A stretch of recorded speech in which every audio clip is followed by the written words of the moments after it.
సోనియా గాంధీ గారి పేరు చెప్పుకొని, రాజీవ్ గాంధీ గారి పేరు చెప్పుకొని ఏ విధంగా బంజారా బిడ్డల ఓట్లు లాక్కున్నారో ఈరోజు బంజారా బిడ్డలు తెలిసొస్తున్న సందర్భం ఇది. ఈరోజు మీకు చాలా ఏదైతే మొన్న 6వ తారీఖు ప్రజాపాలన ప్రభుత్వం కార్పొరేషన్లు ఏర్పాటు చేస్తూ 18 కార్పొరేషన్లు ఏర్పాటు చేస్తూ జీవోని జారీ చేయడం జరిగింది. నేను ఒకటే తెలియజేస్తా ఉన్నా, ఈరోజు మీరు 18 కార్పొరేషన్లు ఏర్పాటు చేశారు. ఈ 18 కార్పొరేషన్లో ఒక్క బంజారా సామాజిక వర్గం సంబంధించినటువంటి నాయకుడు గాని, ఒక్క గిరిజన బిడ్డ గాని లేకపోవడం ఇది బాధాకరం. అలాగే ఈ కార్పొరేషన్ లో మీరు చెప్పినటువంటి తెలంగాణ ప్రదేశ్ కాంగ్రెస్ కమిటీ అభయహస్తం పేరు మీద తీసుకొచ్చినటువంటి ఈ మేనిఫెస్టోలో మీరు చెప్పినట్టుగా గిరిజన బిడ్డలకు 3 కార్పొరేషన్లు ఏర్పాటు చేస్తాం, దాని ద్వారా సంవత్సరానికి 500 కోట్ల రూపాయలు కేటాయిస్తామని చెప్పేసినటువంటి ఈ యొక్క మేనిఫెస్టోలో మరి ఈ మేనిఫెస్టో ఇప్పటి వరకు గిరిజన బిడ్డలకు ఎందుకు ఇంప్లిమెంట్ కావడం లేదు? ముఖ్యమంత్రి రేవంత్ రెడ్డి గారు దీనికి సమాధానం చెప్పాలి. ఇప్పటికీ 2.5 సంవత్సరాలు గడిచింది. అంటే సుమారు 2.5 సంవత్సరాలంటే ఇప్పటికీ 1500 కోట్ల రూపాయలు గిరిజన బిడ్డలకు అంటే సంవత్సరానికి 500 కోట్లు కేటాయించు దానికి కార్పొరేషన్ ఏర్పాటు చేస్తా అని చెప్పేసి అన్నారు. మరి ఈరోజు సంత్ సేవాలాల్ మహారాజ్ కార్పొరేషన్ ఎటుపోయింది? ఎందుకు దీన్ని మీరు పక్కన పెట్టారు? ఈరోజు ప్రభుత్వం ఏర్పడిన అప్పటి నుండి ఈ రోజు వరకు ఏదైనా సామాజిక వర్గానికి అన్యాయం జరుగుతుందంటే అది కేవలం గిరిజన సామాజిక వర్గానికి మాత్రమే అన్యాయం జరుగుతుంది. మీకు ఒక్కసారి తెలంగాణ మొన్న సోషో ఎకనామిక్ పాపులేషన్ అంటే మన రేవంత్ రెడ్డి గారు ముఖ్యమంత్రి అయినప్పుడు మన ప్రజల సొమ్ము తీసుకొని ఏ విధంగా అయితే వృధా చేసి ఏ విధంగా అయితే జనాభా లెక్కలు ఇక్కడ సోషో ఎకనామిక్ పాపులేషన్ చేశారో ఆ జనాభా లెక్కలు మీ ముందుకు ఒకసారి పెడతా ఉన్నాను. ఏ కమ్యూనిటీకి ఎంత పాపులేషన్ ఉంది, వారికి ఎన్ని కార్పొరేషన్లు కేటాయించారు, మరి బంజారా సామాజిక వర్గానికి సింగిల్ లార్జెస్ట్ కమ్యూనిటీ తెలంగాణలో ఎందుకు కార్పొరేషన్ కేటాయించడంలో మీరు వెనుకబడుతున్నారు? దీనికి సమాధానం చెప్పాలి ముఖ్యమంత్రి రేవంత్ రెడ్డి గారు. ఈ రోజు ఇక్కడ కూర్చున్నటువంటి ఈ సమావేశం ద్వారా రేవంత్ రెడ్డి గారు ప్రతి సమాధానానికి జవాబు చెప్పాల్సిన అవసరం ఉంది. ఇప్పటికీ 2.5 సంవత్సరాలు మేము ఓపిక పట్టాము, ఇప్పుడు ఓపిక పట్టే పరిస్థితి లేదు. కాబట్టి వెంటనే గిరిజన బిడ్డలకు అక్కడ కేబినెట్ లో కావచ్చు, ఎమ్మెల్సీలో కావచ్చు, రాజ్యసభలో కావచ్చు, నామినేట్ పదవుల్లో కావచ్చు, అలాగే కార్పొరేషన్ లో గాని ఎక్కడ కూడా న్యాయం జరగలేదు. ఇప్పటికైనా మీకు సమయం ఉంది. మీరు 2.5 సంవత్సరాల పాటు మీ ముఖ్యమంత్రి పదవిని అనుభవించుకున్నారు. చాలా మంది మంత్రులు 2.5 సంవత్సరాల పాటు అనుభవించుకున్నారు. మిగిలినవి కేవలం 2 సంవత్సరాలు మాత్రమే. మరి 2 సంవత్సరాలు కూడా మీరు గిరిజన బిడ్డలకు న్యాయం చేస్తారా, అన్యాయం చేస్తారా? న్యాయం చేస్తారా, అన్యాయం చేస్తారా అనేది తెలుసుకోవాలి. ఇక్కడ మొన్న వచ్చినటువంటి జనాభా లెక్కలు నేను చెప్తా ఒక్కసారి. బ్రాహ్మణ సంక్షేమ సంఘం పరిషదు దీనికి రాష్ట్రంలో ఉన్న జనాభా 3,35,000 మంది జనాభా ఉంటే వీళ్ళకు సపరేట్ కార్పొరేషన్ ఏర్పాటు చేశారు. చాలా సంతోషం. కానీ ఇక్కడ బంజారా సేవాలాల్ మహారాజ్ కార్పొరేషన్ ఏర్పాటు చేయలేదు. అలాగే washer man cooperative corporation limited వీళ్ళ జనాభా 9 లక్షల మంది మాత్రమే ఉన్నారు. అలాగే టాడీ టాపర్స్ 16 లక్షల మంది జనాభా.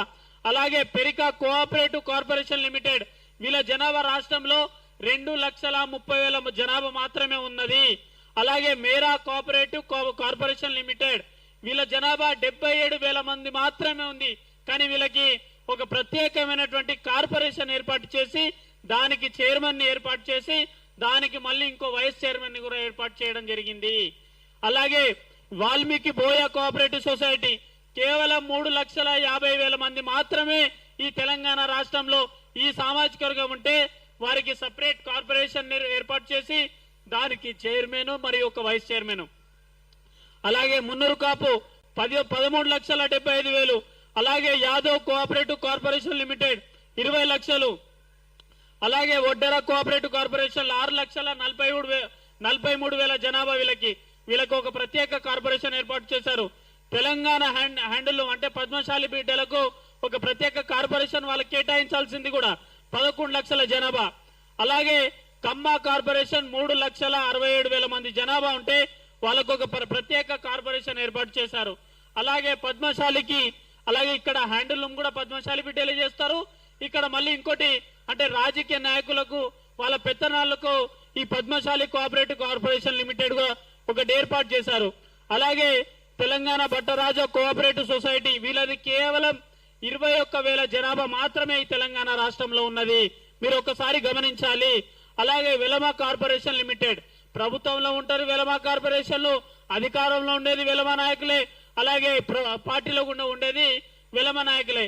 వీళ్ళ జనాభా ఏంటంటే 1,43,000 జనాభా. మరి 24 లక్షల పైచిలకు అంటే ఇక్కడ ఉన్నటువంటి స్టేజ్ మీద ఉన్నటువంటి మా నాయకులు ఎవరు, ఈ తెలంగాణ రేవంత్ రెడ్డి గారు వచ్చిన తర్వాత ఈ జనాభా లెక్కల్లో బహుశా మేము ఎవరం పాల్గొనలేదు. దీంట్లో మా లెక్కలు లేకపోవచ్చు, కానీ మీరు ఇచ్చినటువంటి 24 లక్షల పైచిలకు ఈ బంజారా సామాజిక వర్గం అయినటువంటి ఈ జనాభా అంటే సింగిల్ లార్జెస్ట్ కమ్యూనిటీ.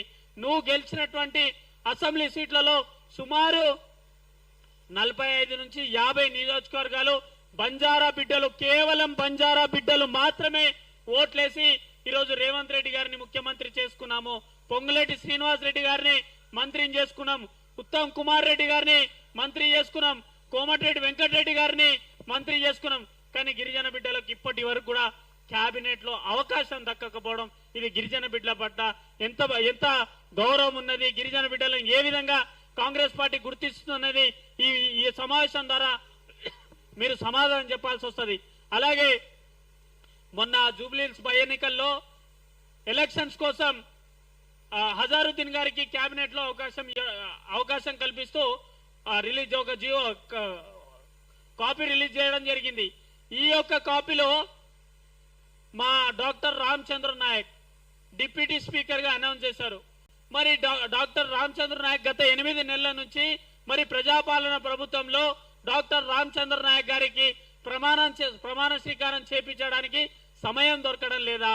మరి దీన్ని ఎవరు పట్టించుకోవాలి ఈ విధంగా? ఎందుకంటే ప్రభుత్వం ఏర్పడక ముందు నుంచే మేము మా జనాభా 10% ఉంటే, మా లెక్కలు 30 లక్షల పైచీలకుంటే కేవలం 4గురికి మాత్రమే ఎమ్మెల్యే సీట్లు కేటాయిస్తూ 7 సీట్లు ఇతర కులాలకు కేటాయించి మమ్మల్ని అక్కడ అన్యాయం చేశారు.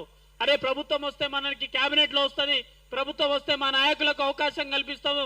ఈ 10 సంవత్సరాల పాటు కాంగ్రెస్ పార్టీ జెండా మోసింది కూడా కేవలం ఈ బంజారా బిడ్డలు. ఇప్పుడు మీరు కేటాయించినటువంటి ఈ పదవుల్లో ఎవరు కూడా కాంగ్రెస్ పార్టీ కోసం పనిచేసినటువంటి నాయకుడు ఎవరు కూడా లేరు. గత 10 సంవత్సరాల్లో ముఖ్యమంత్రి రేవంత్ రెడ్డి గారు కూడా కాంగ్రెస్ పార్టీ కోసం పనిచేసిన నాయకుడు కానే కాదు. అయినప్పటికీ ముఖ్యమంత్రి చేసుకున్నారు, నామినేట్ పోస్టులు ఇచ్చారు, కార్పొరేషన్లు ఇచ్చారు. కానీ 10 సంవత్సరాల పాటు జైలు పాలైనటువంటి వ్యక్తులు, 10 సంవత్సరాల నుంచి ఈ కాంగ్రెస్ పార్టీ అసలు దివానా మొత్తం గాంధీ భవన్ ఖాళీ చేయాల్సుకున్న పరిస్థితిలో కాంగ్రెస్ పార్టీకి అండా దండా ఉన్నది కేవలం బంజారా బిడ్డలు. కేవలం ఇందిరాగాంధీ గారు ఆ రోజు 108 ఆఫ్ 1976 బంజారా గాంధీ గారి కష్టంతోనే వచ్చినటువంటి రిజర్వేషన్ ద్వారా ఈరోజు గిరిజన బిడ్డలకు రిజర్వేషన్ ఇచ్చారు. కాబట్టి ఆ యొక్క ప్రేమ, ఆ యొక్క విశ్వాసంతోనే ఈరోజు గిరిజన బిడ్డలు ఓట్లేస్తే మీరేం చేశారంటే ఖాళీ పేరు ఎక్కడ కూడా గిరిజన నాయకులను లెక్క చేయకుండా, కనీసం సీఎం పేసీలో కూడా మా బంజారా నాయకులు ఉండరు. సీఎం పేసీలో ఉండడు, సీఎం పక్కన ఉండరు. సీఎం పక్కన ఉన్న వ్యక్తులందరికీ రాజ్యసభ ఎంపీలు, నామినేట్ పదవులు, తర్వాత ఎమ్మెల్సీలు, ముఖ్యమంత్రులు, తర్వాత మంత్రులు. సీఎం చుట్టూ ఉన్న వాళ్ళంతా వేరే క్యాస్ట్లు. కానీ ఓట్లేసి గెలిపించిన మాత్రం మాకు ఎటువంటి న్యాయం జరగడం లేదు. ఇప్పటికైనా ప్రభుత్వం ఆలోచించాలి. ఈ 2.5 సంవత్సరాలు మీరు అన్యాయం చేశారు మాకు. ఈ 2.5 సంవత్సరాలైనా తక్షణమే ఈ బంజారా బిడ్డలకు తొందరలోనే కేబినెట్ లో తీసుకోవాలి. అలాగే ఎమ్మెల్సీ పదవులు ఇవ్వాలి, అలాగే రాజ్యసభలో ఇవ్వాలి, అలాగే నామినేట్ పదవుల్లో ఇవ్వాలి. కేవలం బెల్లయ్య నాయక్ గారికి ఇచ్చారు, అది ఖాళీ డబ్బా ట్రైకారు. దానివల్ల గిరిజన బిడ్డలకు ఎటువంటి ఉపయోగం లేదు. దానివల్ల గిరిజన సామాజిక వర్గానికి రూపాయి ఆదాయం లేదు, రూపాయి దానికి వచ్చేది లేదు, పోయేది లేదు.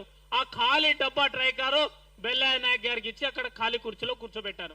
అంతే తప్ప ఈ ప్రజాపాలన ప్రభుత్వం ఇప్పటి వరకు చేసింది ఏమీ లేదు. కాబట్టి ఇప్పటికైనా ముఖ్యమంత్రి రేవంత్ రెడ్డి గారు, నిన్ను ఏ విధంగా అయితే ముఖ్యమంత్రి చేశామో మళ్ళీ అదే విధంగా నిన్ను ఎక్కడ కూర్చోబెట్టాలో బంజారా బిడ్డలు సిద్ధంగా అయ్యారు. తక్షణమే మీరు ప్రభుత్వంలో గిరిజన బిడ్డలకు న్యాయం చేయాల్సిందిగా మేము గిరిజన సంఘాల జాయింట్ యాక్షన్ కమిటీగా హెచ్చరిస్తున్నాం. ఇది రిక్వెస్ట్ కాదు, ఇన్ని రోజులు విజ్ఞప్తి చేశాం, హెచ్చరిస్తున్నాం, డిమాండ్ చేస్తున్నాం. Thank you. ఇప్పుడు